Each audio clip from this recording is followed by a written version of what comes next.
Hi, and welcome back to the FreeFormKnits YouTube channel. I'm Haxann Evers, a knitting and crochet who's freeform ways of crafting and to the world of design.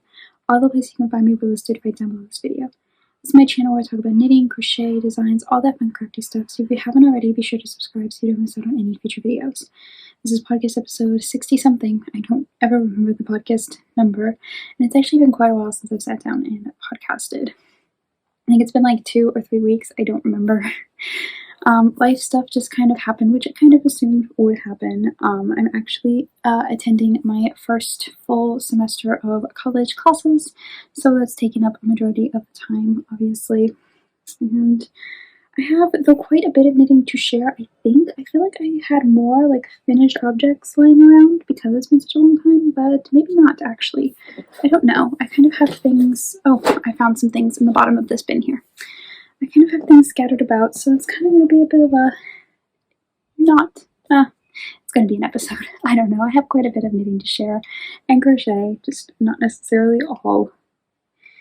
I don't even know where we are, to be truth be told. I don't know where we are, but we're going to get right into it.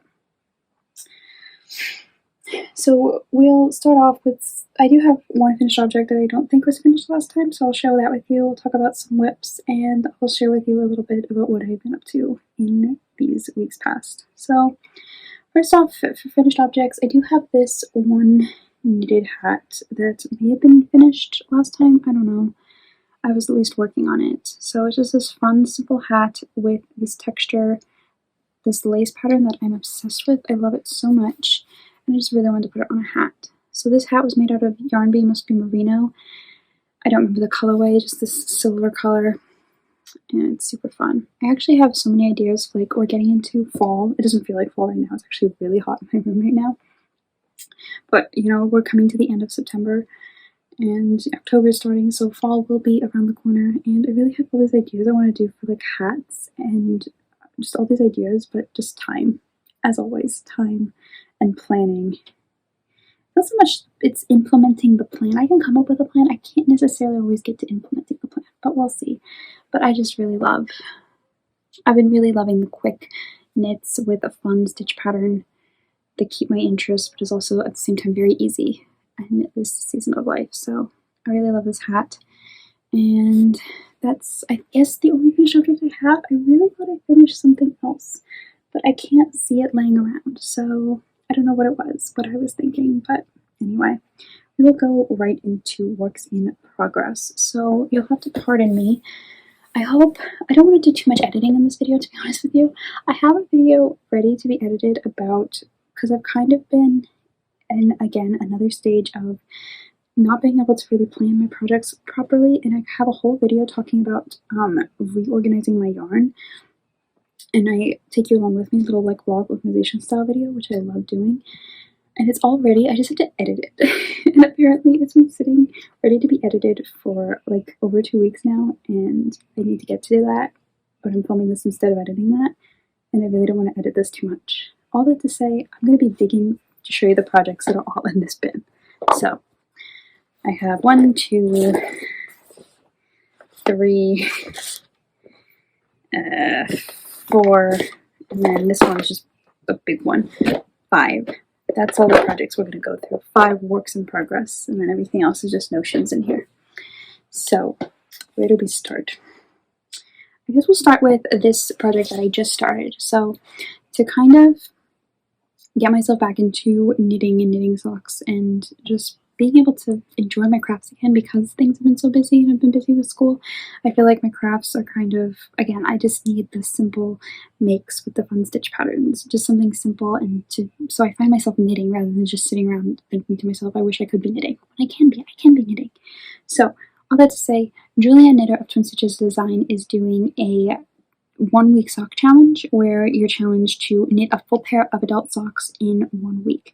So it started, let's see, today's the 21st, so it started I think on Sunday, and it's going to end this Saturday. So I joined the challenge because I wanted to push myself to get back into knitting socks, because my fingering weight yarn stash has been dwindling, and so I find myself not making socks because I don't want to like deal with making them scrappy or just all these. Oh, that was the finished object. Where, oh, it's in my, I got this. This is crazy. I might have to edit this. I really don't want to, though. Anyway, all that to say, I joined the challenge, and I was going to be knitting the Rye light socks by Tin Can Knits, because a part of the challenge, for me at least, I wanted to kind of push myself to knit something new, and I wanted to do the heel flap and gusset, the traditional heel flap gusset of that is found in that pattern, and that is found in a lot of sock patterns. If you've been following me for any length of time, you might know that I designed the shortcut heel, which is a heel construction that requires no short rows, because I hate the heel flap in gusset construction. And the thing about my shortcut heel is it's really easy to do. It just uses increases and decreases, and it fits pretty much everyone. So like everyone in my family, like we all kind of have different kind of feet. It fits me really well, and I wanted to make a pair of socks for my mom, who I've made her socks with the shortcut heel, and she compliments how well it fits, but I do feel like she would benefit from the heel flapping gusset construction. Like, even it would be even more comfortable fit, just the way her foot is shaped. And I don't think I've ever knit her a pair. So that was my whole idea, to like, I'm going to join this challenge, force myself to knit this pair of socks so that I like kind of kick back into sock knitting. And I started the challenge and enjoyed it so much, and I was enjoying the socks so much on the leg that I just didn't want to ruin it by going through the heel flapping gusset. So I did not. I just did my shortcut heel. It fits her really well. Like, she compliments the fit. Back when I was first experimenting with different types of sock heels, like, she gave me feedback on what like she thought fit her well, and she really does like this fit. So it was just my idea of like trying something new or going back to something that I thought I didn't like. But I was just enjoying finally knitting a sock and pushing myself to knit a sock so much that I did not want to ruin it because of my history with heel flaps and gussets. So I just did my shortcut heel in stockinette stitch. So, and this is the Rye Sock by Tin Can Knits, just modified to with my heel. So, but it has the garter panel of that sock pattern. It's got 1x1 ribbing. So this yarn is by Knit Picks. It's Knit Picks Stroll Fingering, Knit Picks Stroll hand painted or tonal. I think it's tonal. Manatee or Blue Violet. I don't remember. I don't have the tag. Maybe I do. Do I have the tag? No, I don't think so. But yeah, it's basically my only full skein of fingering weight sock yarn in my stash left, and so I just decided to use it up and make this pair of socks. And I'm just waiting. I have to order more fingering weight yarn. I'm just like waiting for a good time to do it. Ordering online. I'm so grateful that I am able to order online. But it's like a whole thing for me. So, but I'm using this yarn and making this pair of socks. So I'm almost done with the first one. I have less than half the foot. I think I have 10 rounds left on the foot and the toe, and the first sock will be done. And it is only Wednesday, so I'm like at a good point halfway through the challenge. If I can get this done today, I will be halfway through the challenge, and that will, like, both halfway through the week and halfway through the challenge, which is good, because then maybe I will actually finish a whole pair of socks in a week. So I got some pretty, just some regular clipping markers, and then this pretty stitch marker from Knit Picks, one of their enamel stitch markers. So that is that sock. I'm really happy with how much I'm enjoying it. I'm really like, I like how motivated I am to like, oh yes, I'm going to complete this challenge. So it's been fun. So that is in this little sock bag that I made. And a pair of socks I cast on before the challenge. So one of the rules of the challenge, like no whips, like new pair of socks, or like a new sock. Like it could be like one of a pair you already made and one of another pair you already made. But it has to be like a new cast on. So this sock does not count. So this sock I did finish. This was used, I had leftovers in my stash, so it wasn't enough to make one full pair of socks, unless they were shorties and I used contrasting minis. So I just used like the leftover to make one sock. So this is another Knit Picks yarn. I want to, like, maybe it's tonal again. I don't actually know. Maybe it's hand painted. It's Taffeta hand painted. That's it. And it's super pretty. But I just made one single sock with it, with my shortcut healing garter stitch. And the second sock I'm using Knit Picks Stroll and the Daphne Heather. Dogwood Heather. Daphne. Dogwood Heather. This is just like less than 50 grams of what I have left. So I'm making its mate like this, because these are just going to be for me. They're going to go in my little box of socks. I don't care if my socks are mismatching. I just care that I really enjoy making socks. but just my fingering weight situation at the moment does not allow me to make a full matching pair. Unless they're shorties and I play color management, but sometimes I'm just not in the mood for that. So this is super pretty. And this will be a pair of socks, but I cast on that new one for the challenge to actually be motivated to work on socks. And so these will get finished eventually. Or this one's finished. I think I even wove the ends. So yep, that is another work in progress. I think that's all for socks. So maybe we'll change it up with some crochet.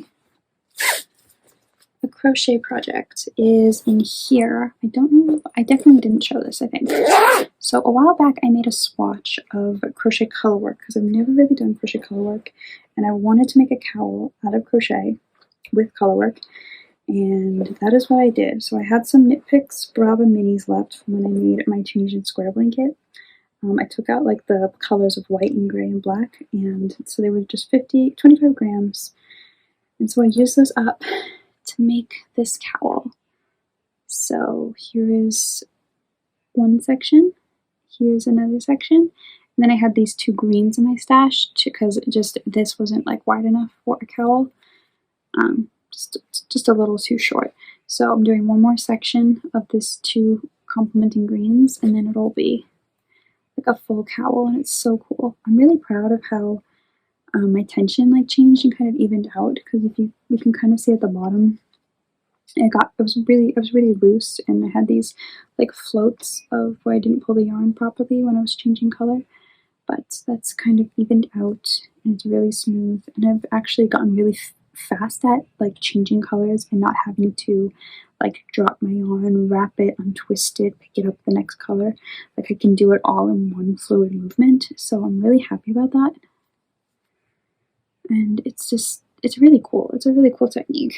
So I would love like a whole like cardigan in like one of the like this patterning to be like kind of like a faux flannel. Like it'd be so cool. Just awesome.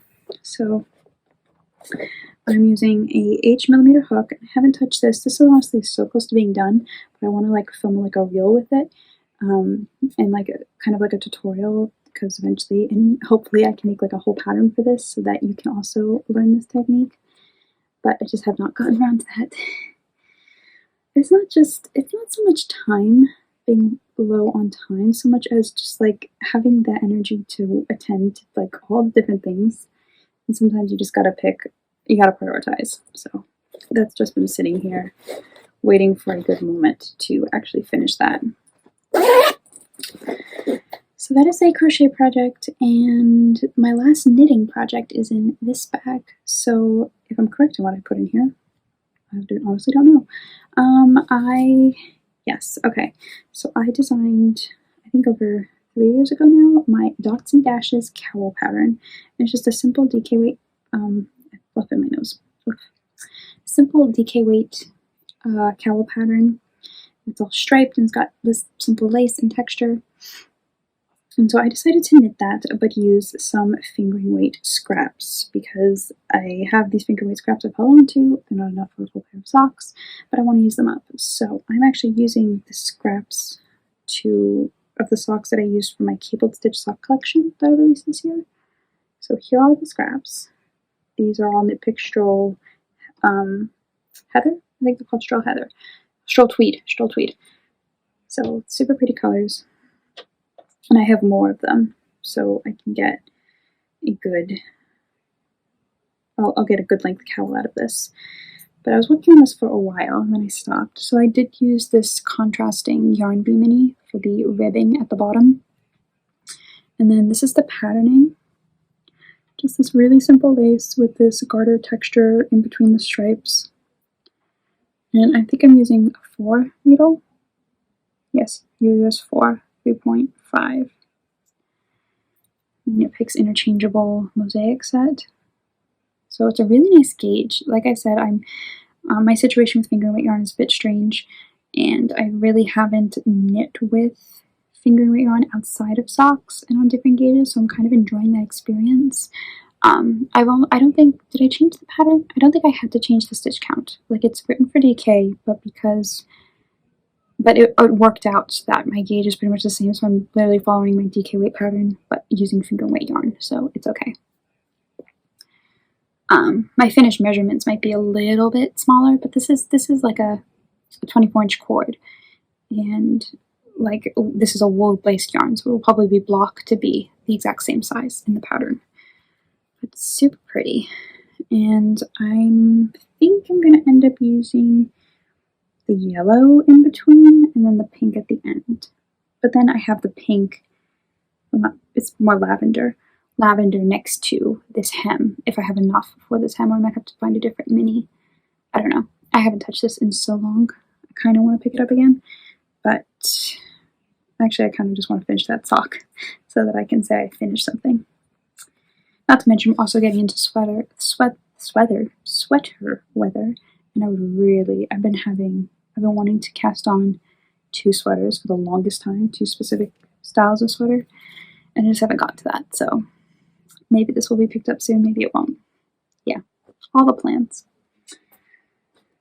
Okay, last work in progress is in this big old basket. I crocheted this basket a long time ago, just out of this really chunky, ugly color of green and gray.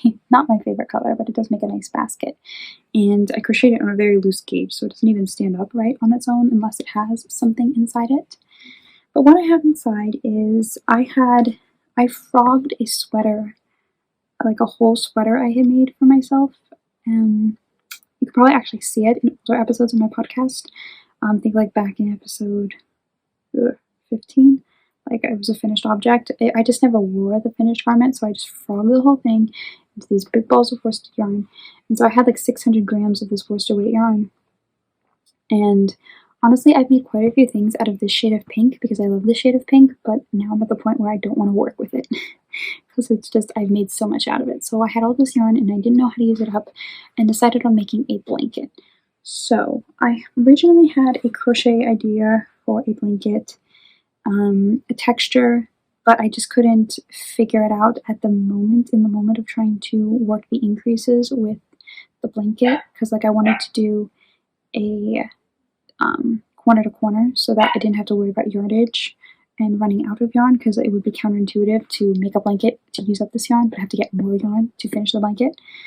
So I wanted to do it corner to corner, and I just went back and forth on a few things, but finally decided to make this blanket using the crochet seed stitch, which I've had problems with in the past. I did like a small sample of the seed stitch by following a dishcloth pattern earlier this year, and I was really proud that I finally learned how to do it.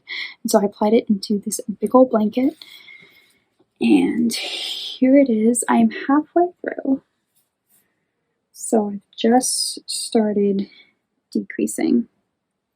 So the finished width of the blanket is this. So it's a good lap baby size blanket that'll full throw, and I'm decreasing, and it's super fun. It's super cool, the crochet seed stitch, once you get it down. Like I avoided it for so long because I just didn't understand or didn't like how the single crochet and crocheting into the chain spaces, it just didn't make sense to me for the longest time. But it is a super easy stitch, and it's clicked, and it just makes, it's almost woven, the fabric. I don't know, it's really cool. So I love the texture of it, I love how it feels, and I actually have this faux fur yarn that I'm going to use as an edging because I think that'll be super like soft and cool. And that's the blanket. So I'm thinking about maybe writing this up as a recipe, both for myself to remember it and also for if anyone is interested in making something like this. I think that'd be cool to have, especially with the edging I plan to do. So that's on the agenda. But I've just been crocheting over my ends as I go. You can see there. So yeah, it's really fun. Super happy with it. Again, just a quick mindless thing. Like this will be done very soon. Again, when that pair of socks is finished, probably this will be the next thing on the agenda. I'm using worsted weight yarn with a 6mm hook. So another work in progress. So that's really been all my works in progress. Again, those socks have received the most attention, then before that, that blanket, then before that, that other pair of socks. But my attention has been a little bit scattered because, like I said, I am working on my first like full course load of college classes this semester, and it's just kind of taken a lot of time, obviously, but also a lot of mental energy. I'm very lucky in order to be able to attend these college classes virtually. So like all my classes are online and there are no set schedules, so it's like all asynchronous. So I get to log on when I want and do the work when I want at my own pace. And that's something I'm really grateful for. That's just like the way I learn, prefer to learn. But a little bit of a drawback to that is that I have access to everything, and so I find myself like constantly logging in to check to make sure that like the things I uploaded were actually uploaded correctly, or like make sure that I know what's due at this time, and just constantly checking, which is a really bad habit of mine. I tend not to trust my technology all that good, so I just constantly check on things, and that's just not a good habit to have. Especially when like you're working all day on the computer and then like you log off to take a break, but you take a break on the computer, like doing something mindless, like watching a show or whatever. So it's been a little bit challenging to find that balance and have enough mental energy at the end of the day to work on designs or even just pick up the sock and knit. So that's why I'm really enjoying that sock challenge, kind of pushing myself towards a goal that's not done through the computer. And that's probably also why I've avoided editing that video of yarn organization. But I do really want to get that up because I love watching those type of videos where people are talking about their stash and how they organize it. And hopefully like any of you enjoy seeing that type of content, because I like to contribute content that I also would like to watch. So yeah, that's pretty much everything I think to talk about. So thank you so much for joining me today in this podcast episode. If you enjoyed, if you could take a moment to comment down below something you were working on, I would love to hear about it. I love hearing about other people and their projects. And I will see you in the next video. Thank you so much for watching, and happy crafting!